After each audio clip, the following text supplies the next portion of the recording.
process of selection at the chai shop. Our chai stop today is from one of Lucknow's oldest and most famous tea shops. We're of course at Sharma Tea Corner. This is 70 years old. It's in the Lal Bagh area. We're just 500 meters, of course, from the UP Assembly. Uttar Pradesh, of course, is at the epicenter of the battle for 2014. Now, remember, at this tea shop, big political names from Rajnath Singh to Mulayam Singh Yadav to Rita Bahuguna Joshi, all of them come here to have the famous chai at Sharma Tea Corner and, of course, its famous samosas. In Lucknow, once Tehzeeb used to define the culture, even the political culture of the city. But the kind of campaign that we've seen is Tehzeeb now over in the political vocabulary, and is every party equally guilty? Let's get a sense at our chai stop at Sharma Tea Corner here in Lucknow's Lal Bagh area. आप क्या समझते हैं, जिस तरह की हमने भाषा देखी है इस चुनाव में, कोई भी पार्टी देख लीजिए, आजम खान है तो वो अमित शाह को गुंडा कह रहे हैं, अमित शाह हैं तो वो भी इन्फ्लेमेटरी स्पीच दे रहे हैं, कादिर राना है तो वो मुसलमानों को कह रहे हैं इस्लाम के नाम पे वोट दें. तो तहजीब कुछ दिखती है अब राजनीति में? नहीं, तहजीब तो खैर छोड़ दीजिए, आप तो उम्मीद ही नहीं रखते हैं कि इन लोग के अंदर तहजीब होगी. बल्कि एक चीज़ की दिक्कत अब और नज़र आती है कि ये इतने एग्रेसिव वर्ड्स यूज करते हैं, इतने भद्दे जबान यूज तो एक अगलीनेस एक तरह से इस लैंग्वेज में आ गई है. व्हाट डू यू थिंक, आप क्या बोलेंगे? अकॉर्डिंग टू मी किसी भी गेम में जीतने के दो तरीके हैं. पहला तो हम खुद इतनी मेहनत करें कि हम उसमें जीत जाएं, और दूसरा कि हम दूसरे को इतना डिमोरलाइज करें कि वो बंदा हार जाए. तो आजकल जो पॉलिटिशियंस हैं वो लैंग्वेज नहीं देखते हैं, वो जस्ट वो इस तरीके के अपने बयान देते हैं, ऐसे स्पीच देते हैं कि दूसरा डिमोरलाइज हो जाए और वो हार जाए और वो जीत जाए. एंड इस केस में वो बिल्कुल नहीं देखते हैं क्या कल्चर है, किस तरीके की स्पीच. तो आप कह रहे हैं कि they are not paying attention to the language at all. But what impact is this having on voters? Voters क्या do they look beyond the rhetoric कि वो इन चीजों से इंप्रेस हो जाते हैं? Do they believe what politicians से?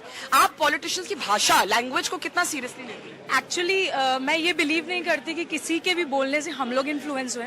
It's like it's our own part, it's our own behaviour, it's our own characteristics.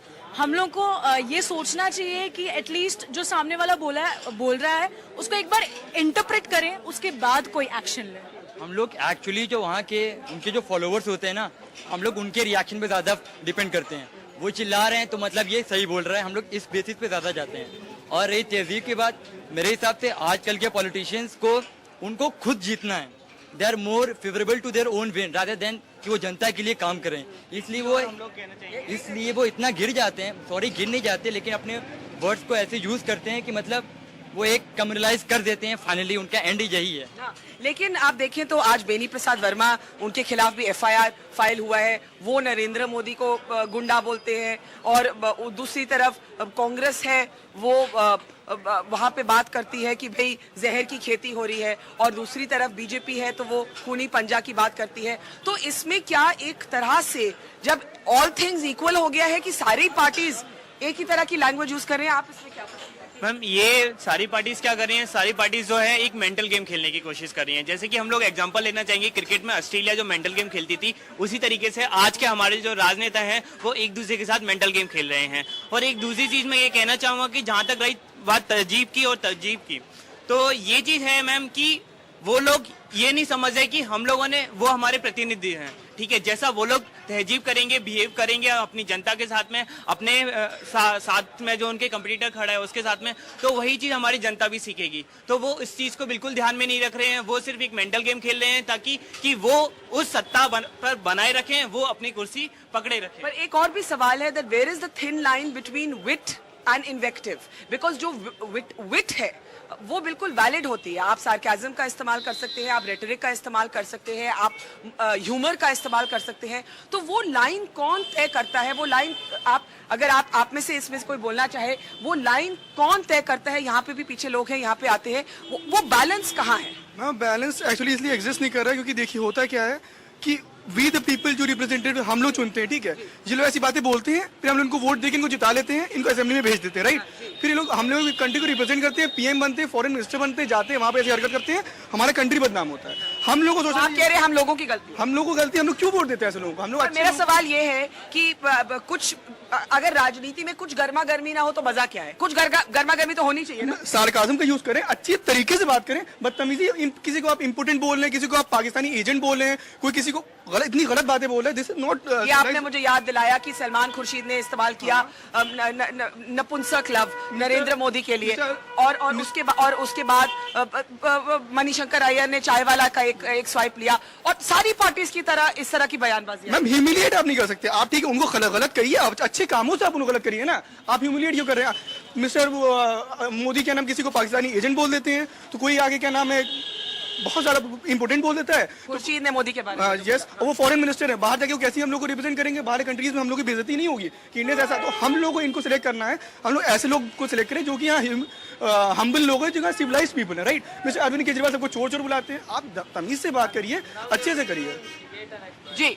Ma'am सिर्फ आप वो इतना ही जानते हैं, इंस्टिगेट करो और एक्सप्लॉइट करो, इसके अलावा और इसके ऊपर सोचने की ताकत खत्म है। जिस तरह की भाषा आपने सुनी, आप क्या कहेंगे इस चुनाव में? नहीं, I am very disappointed right now actually, because the thing is no, आप किस तरीके के लोगों को चुनने जा रहे हैं जो लोग पीएम बनने की दावेदारी भी पेश कर रहे हैं, और वो लोग किसी को, ठीक है एक आदमी अपना उसने ग्राउंड लेवल से स्टार्ट किया है, Arvind Kejriwal I am talking about, but the thing is ठीक है उसने वो 49 डेज की गवर्नमेंट दिया, कुछ भी दिया, आप उनको उसके लिए कुछ भी कह सकते हैं, लेकिन you can not call him a Pakistani agent.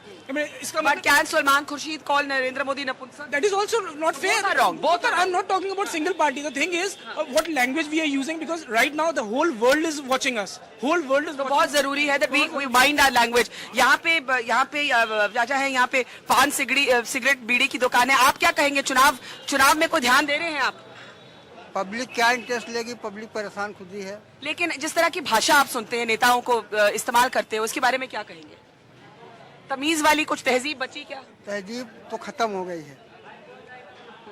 तहजीब खत्म हो गई, आप कहते हैं। तो मतलब आप कह रहे हैं कि एक तरह से शेरो शायरी से अटैक करिए, पोइट्री से अटैक करिए, ह्यूमर से अटैक करिए। यू कैन बी sarcastic, आप sarcastic हो सकते हैं, बट ये नहीं कि आप किसी को पाकिस्तान, अगर मैं आपको वोट नहीं दे रहा हूँ, अगर मैं मोदी जी को पसंद नहीं करता हूँ तो मैं पाकिस्तानी एजेंट हूँ। सही बात है, सही बात। मेरा ये मानना है कि हम्बली इंसल्ट करें, प्यार से करें। हम्बली इंसल्ट करें। एग्जैक्टली, हम प्यार से इंसल्ट कैसे होता है भाई?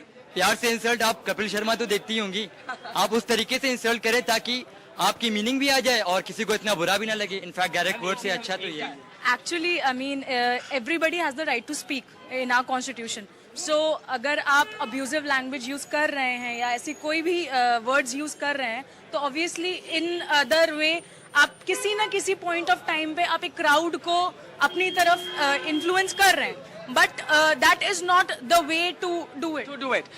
आप क्या बोलेंगे जिस तरह की भाषा आपने चुनावी मैदान में देखी है? जी, हम तो तहजीब का शहर है, यहाँ अच्छे भाषा, अच्छे अल्फाज का इस्तेमाल करना चाहिए, तो क्योंकि ये लखनऊ शहर है और ये किसी को ऐसी बात ना बोले जो पब्लिक को बुरा लगे। तहजीब जिंदा है क्या अभी राजनीति में?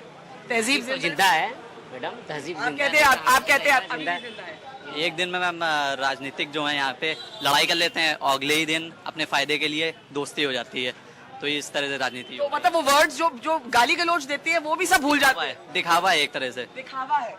Let's give the last word here to Sharma ji, who's famous tea shop we are at. Sharma ji, यहाँ तो आपके तो बड़े बड़े नेता आते हैं, सभी आते हैं यहाँ चाय पीने और समोसा खाने। आप क्या कहेंगे कि चुनाव में जिस तरह की भाषा है, इतनी लड़ाई चल रही है, कुछ तहजीब बची है? तहजीब होनी चाहिए, क्योंकि इस समय सारे देश की निगाह हमारे देश की राजनीति के ऊपर है, इन राजनेताओं के ऊपर है। इनको ऐसी टिप्पणी एक दूसरे के बारे में नहीं करनी चाहिए। मेरे पास आके मेरी मीठी चाय पी के मीठी मीठी बातें करनी चाहिए। तो मतलब सोल्यूशन यही है कि यहाँ आके मीठी चाय पीजिए। बिल्कुल बिल्कुल, वो बहुत मीठी बात करना शुरू कर देंगे उसी दिन से।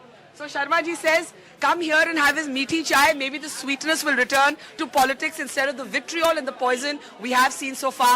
Chai Stop tonight from Lucknow. The consensus is you can use wit, you can use humor, you can use poetry. You can, as someone said, insult with love. प्यार से insult करिए. That is the word from Sharma ji's Tea Corner at Chai Stop tonight.